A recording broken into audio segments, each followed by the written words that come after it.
शहीद स्मृति स्तंभ निर्माण दाबी जोर धरिला। दीर्घ 3 वर्ष तले बांकी जातमुंडिया ठारे जिला अवसरप्राप्त सैनिक संघ पक्षर निर्माण होइतिबा शहीद स्मृति स्तंभ को प्रशासन राति अधिया भांगी देथिला।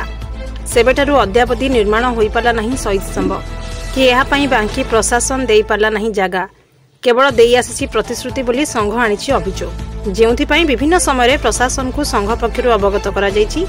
एहा पई मध्य आंदोलन करा जाइछि संघ पक्षर, किंतु फल शून्य। निकटरे कटक सांसद भर्तृहरि महाताबू को संघ पक्षर शहीद स्मृति स्तंभ निर्माण पई करा जाइतला अनुरोध। सांसद 3 दिन समय नितले, किंतु यार भितरे 3 मास बीती सारिछि।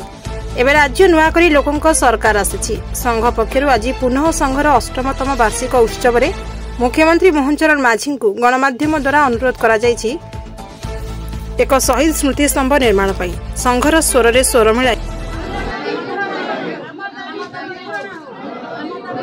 से गोटे स्तंभ शहीद समय हेले आमको टिके जगह भी मिले सरकार तरफ आम फौजी मानकर गोटे आसोसिएसन बनूची, तो टे सरकार तरफ आम एति अनुरोध अच्छे टे जगह देले आम बहुत उपकृत हो।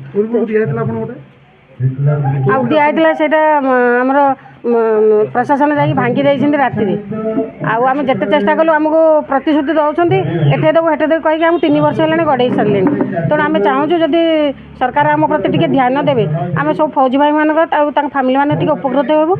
आम जो शहीद भाई मान अवस्था जपरी फैमिली मान आम सहयोग करने सब चेष्टा कर केमिति उपकृत हे आम सांगे आसिक बसिक बाकी जीवन आम एकत्रित होकर समस्ते केमिति चलू से गोटे आम गोटे जगह टी दरकार।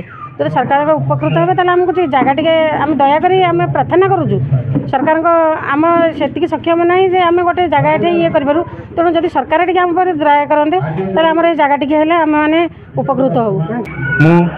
सूर्यनारायण सामंत अवसर संपादक हूँ। आज हर्षोल्लास सहित आम 8तम वार्षिक उत्सव पालन करुचे। अफसोसर विषय आमर शहीद सुरेन्द्र कुमार राउत नाम जातमुंडिया पहाड़ पर एक शहीद स्तंभ निर्माण करा बाकी प्रशासन किसी विरोधी गोष्ठी किसी कुचक्री गोष्ठी राति अध्या 3 वर्ष राति अध्या उच्छेद करें।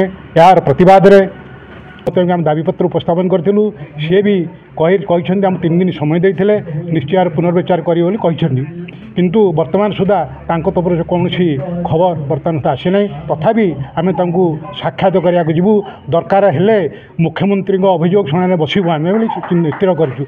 यथाशीघ्र आम शहीद पुनरुद्धार करें चिरोपकृत हो।